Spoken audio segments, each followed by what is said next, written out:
So this weekend, my people came, my community, and they helped me to put our first attempt at a living labyrinth or maze together using the pussy willow from the property.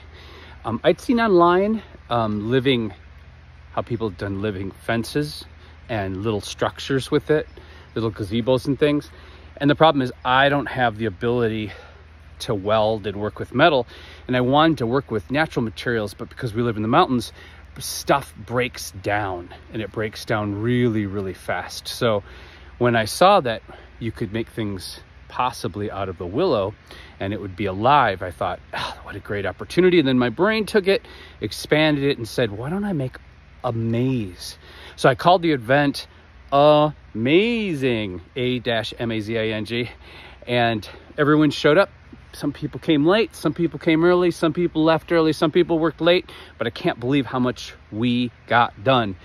I'm going to show it to you. It's going to be a little difficult because it's not 100% finished, and you have to understand these are all just willow branches stuck in muddy ground with the hope that they're going to root and grow. And so hopefully this will be able to capture the general structure and idea of what I have going, my pussy willow maze or labyrinth, whichever word you prefer. So in front of us is the entrance.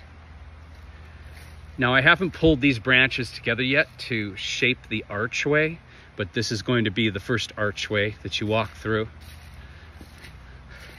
And then the second archway is going to go right here. You can see the holes are dug, but we just ran out of time and it was raining. Yeah, it's we live in Santa Cruz, California, so that giant Pineapple Express just hit us, and we were really pushing the weather and working in between downpours. It's awesome. So at this point, you have two choices.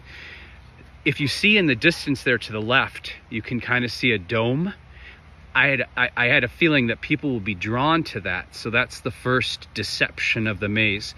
You come around this pear tree and you go down to the end, and there's going to be this incredible sitting area, which is a choice, but not the choice to get you to the center of the maze. And we're going to fill in more of this dome. It's going to be really cool. Maybe hang a solar chandelier in the middle of it. So then some people may think that's it, or some people may think I have not reached the center of the labyrinth. So come back out again around the pear tree, continue down, walkway,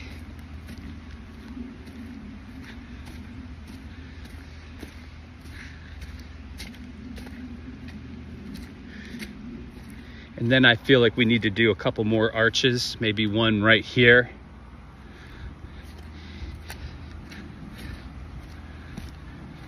Eventually this will probably grow though into a big tunnel. Once it grows tall enough, we'll be able to gather that in the center and work with that. Oh.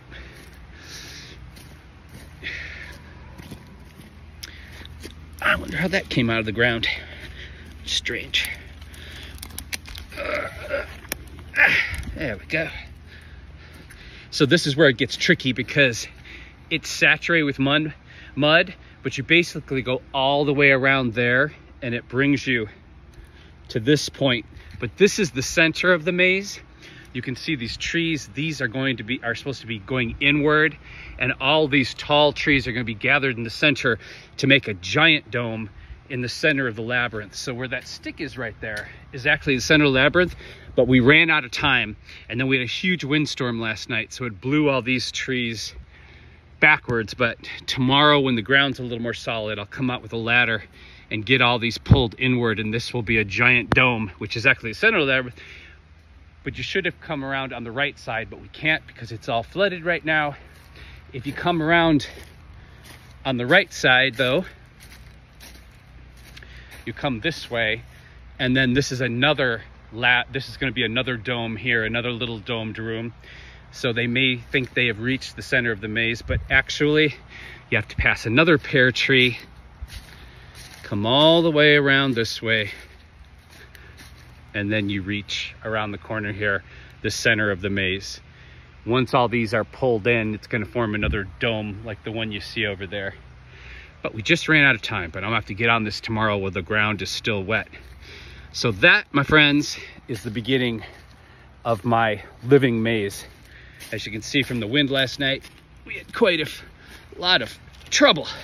So I'm gonna get this stuff stuffed back into the ground, and hopefully in a couple months, we're going to have living willow, and this is going to be sprouting leaves and filling in, and it's going to be quite mysterious. And then we'll be able to add to this. You know, this can continue to grow. I want to take it maybe around out there, around the big pine trees. And then there'll be a secret door here in case someone has a panic attack or has to poop, that they can get out of here without pooping themselves.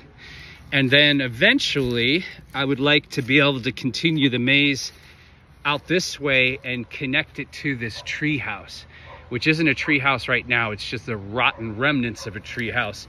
But I would love for the maze to give the opportunity to lead people up into this a tree house. It's going to be so cool. Okay, well, I hope you could see what we got going on here. This definitely needs some chairs added to it so people can sit around this oak tree. I like when they do the circular benches around a tree. I think there's something beautiful and grounding about that, taking advantage of the trunk of an old oak like this. All right, if you want to be kept up on how the maze grows and matures and evolves, please share, like, and subscribe. I appreciate it. Bye.